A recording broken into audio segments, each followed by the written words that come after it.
You're probably wondering what's going on here. And that's okay, because I wasn't originally going to do a rumination on this one. This is obviously a post-game rumination, but what can you say about a game like this? Well, I do have a few things to say, and this is probably going to be a short one, but here we go. First of all, there's an oft-repeated rumor, and one of the things I've noticed in my career is that there's often repeated facts that are wrong, or misleading, or just straight-up fabrications. And so I decided to try and do my research and figure out what's going on with the whole, we decided to make a baby game for babies because US people are stupid. I was not able to verify that. In fact, the only thing I was able to verify when I pushed everything back down was I found an interview by Ted Woolsey, who's the one who localized this game, who's a bit of a famous person in his own right when it comes to this community. And he had an interview in a Agapogo magazine. And he mentioned how the developers were wanting to try and have a game to basically reach out to a broader audience, get more people interested in their RPGs, JRPGs in specific, and RPGs in general, because it was believed that RPGs and JRPGs just really weren't selling outside of Japan, even though this wasn't actually true. It was just they weren't selling as much. So, okay, that makes sense. If you're paying attention, this is exactly what would end up happening with Final Fantasy VII. FF7, as I've talked about many, many times, is the one that really blew open and made this kind of thing popular. And that's probably because of the confluence of all the things. I've talked about that before. I don't want to cover that now. Mystic Quest was not that. But if you're ever wondering why this game was marketed and released in Europe, the first actual Final Fantasy game to come out in Europe, as well as was pushed here in the States, this is why. It's because they were trying to push this element. That's all I got. This game was interesting to go through. I know anybody who watched the stream already heard this, but again, this is more for the people who didn't watch the stream, so allow me to elucidate. I remember this game fondly. I like this game. I still like this game. It is still a net positive game.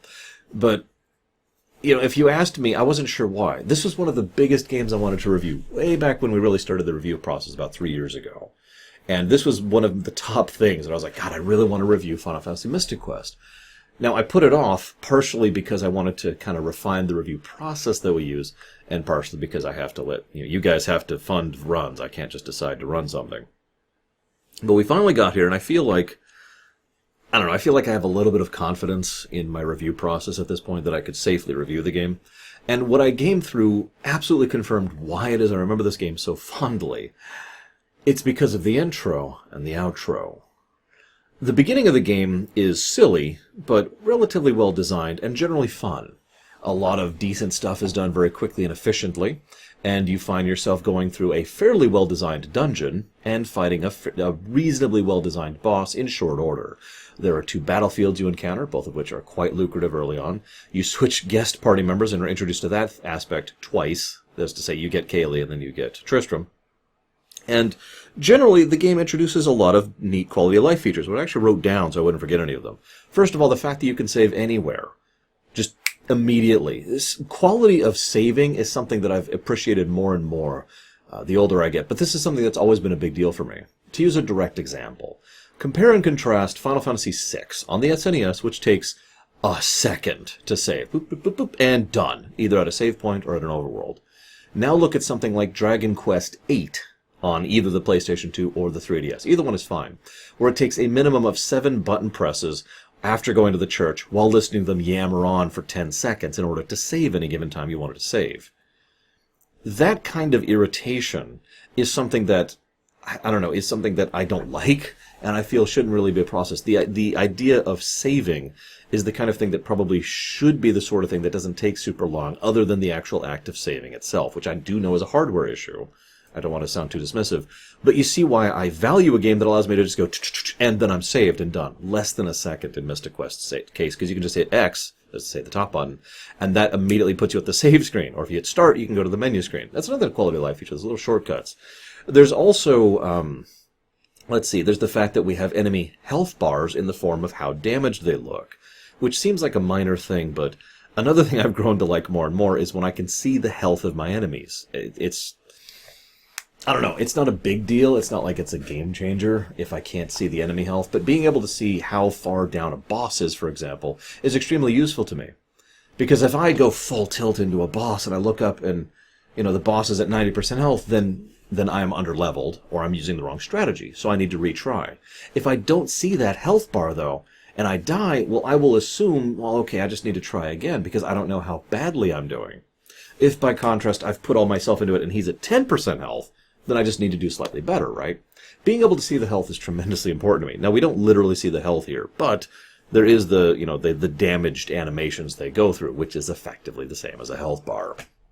We also have percentage healing. The potions heal you based on how high level you are, and the spells heal you as a percentage of how much you are hurt. And there's also the life spell, which is always a full heal.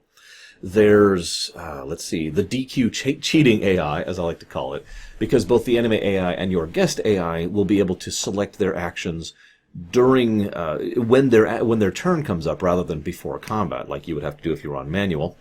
There's the Overworld Encounters, the fact that you can actually see the encounters on the Overworld map, and in some cases, avoid them if you want to, or seek them out if you want a little bit more exp and gold. There's the fact that you have the Overworld interactions. The sword, the axe, the claw, and the bombs, all of which have something to do either with regards to hitting switches, or zipping around the area, or otherwise just making the dungeon design a little bit more interesting and a little bit more fun to do. There's also jumping, which is also part of that. The guest party members itself, which is cool. The mana system, which is designed around each type of mana has a mana pool, and each spell costs 1 mana, so you can process that very quickly and efficiently.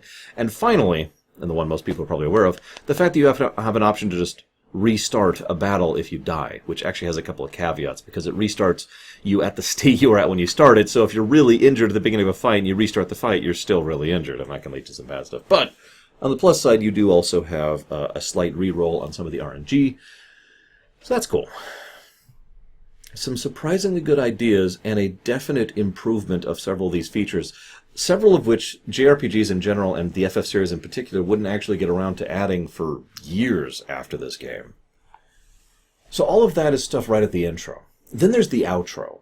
Now, Pazuzu's Tower is actually a well-designed dungeon in its own right. It's not great, but it is a decent dungeon, and so is Spencer's Place, which you go to immediately after it. But the final dungeon is actually legitimately a good dungeon.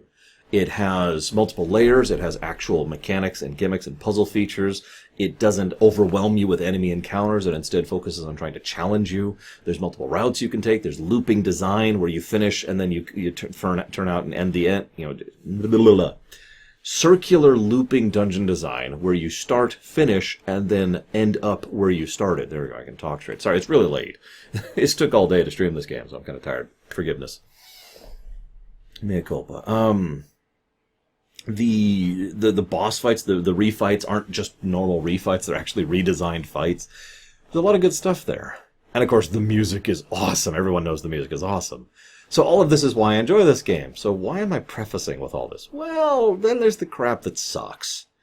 Now, I could talk about the ease of the game, but frankly, I don't think the game being easy is actually a negative. I think the game being boring is a negative. Here's the problem. Easy can still be fun. Right, I'm sure several of you can think of games that are easy that are still enjoyable. In fact, I could name quite a few off the top of my head. The problem is the encounters involve extremely little tactics. It boils down to 2 factors. Who do you want your guest party... Well, actually 3. Do you want your guest party on auto or manual? Because that varies. Who do you want them to target? Because they'll probably go before you, and they'll probably hit harder than you.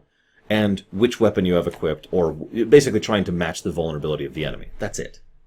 That's the tactics of the combat. It's not much. And this leads me to my biggest complaint about the game.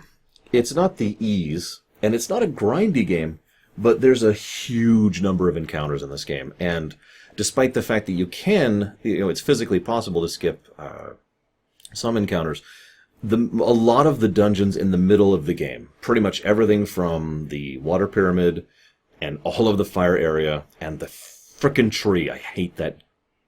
That tree is the worst dungeon in the whole game. The overwhelming majority of those enemies you actually cannot skip. They're right in the way. So you have to fight them.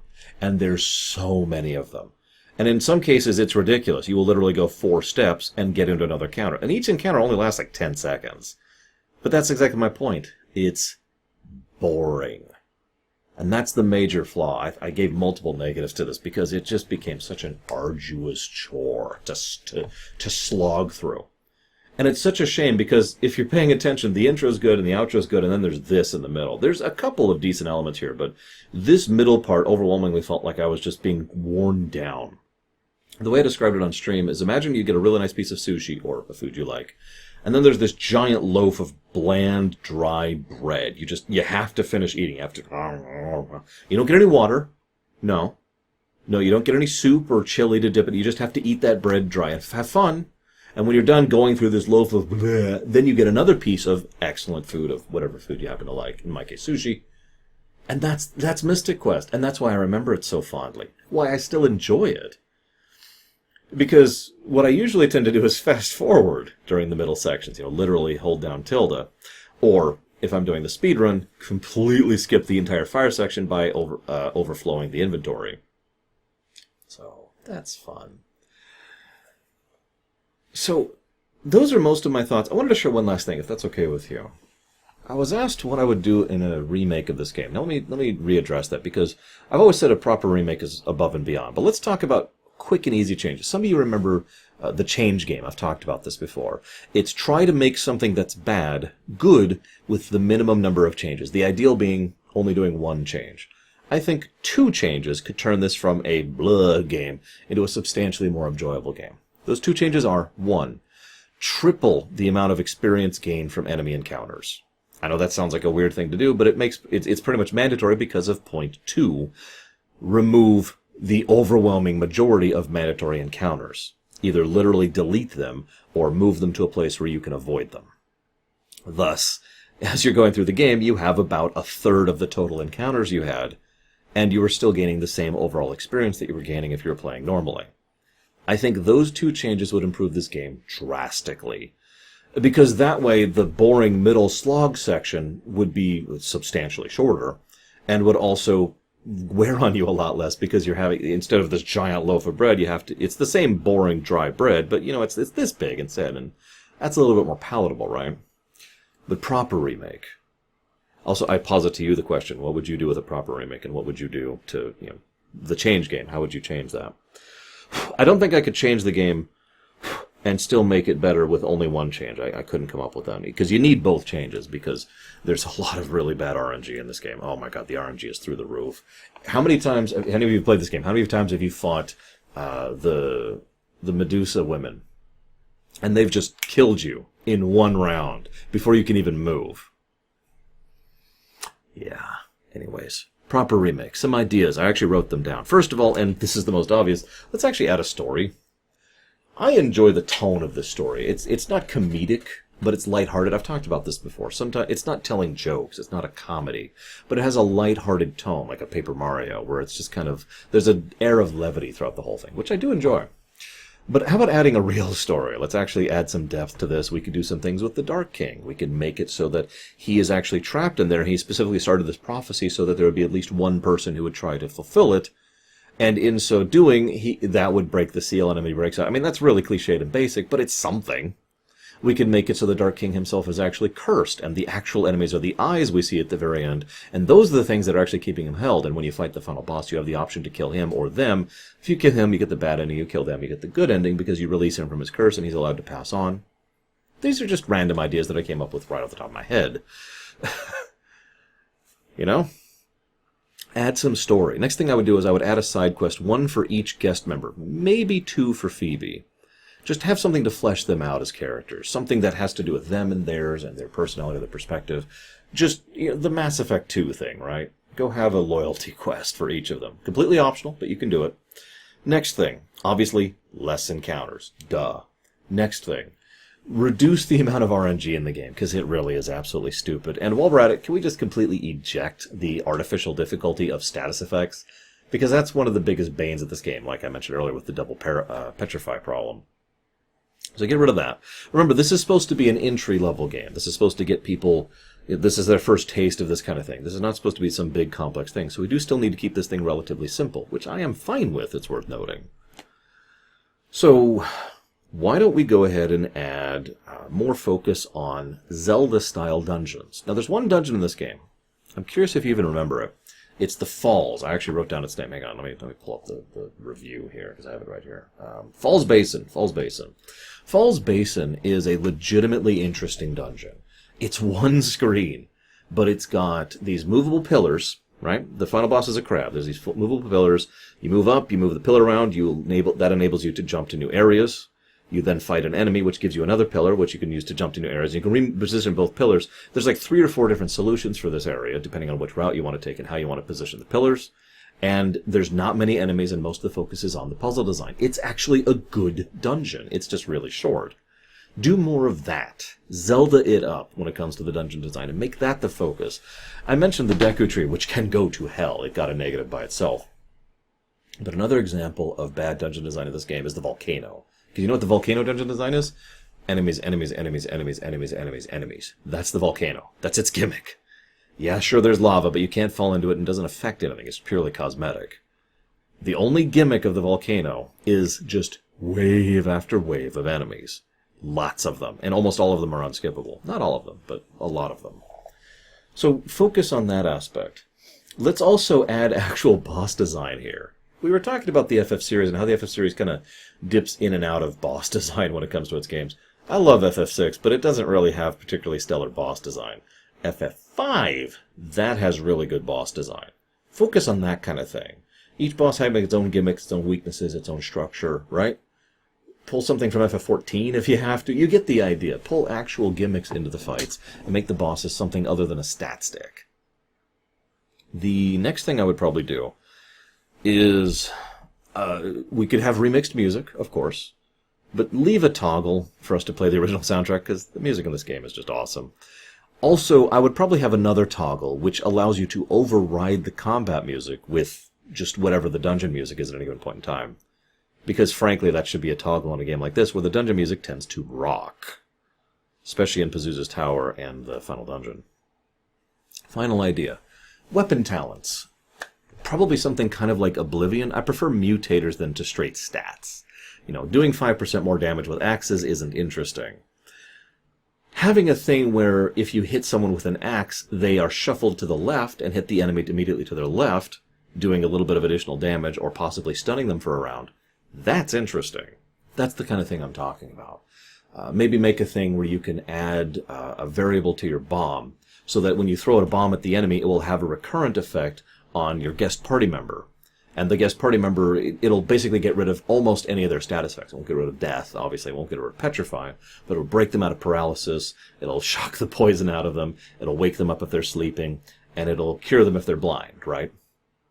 Things like that, I think, for each of the weapon types, the sword, the claw, the axe, and the bomb, I think that would add a little bit of character customization and a way to vary up the playstyle so that you're doing something other than just mashing A for every encounter. These are my ideas for a proper remake. What do you guys think?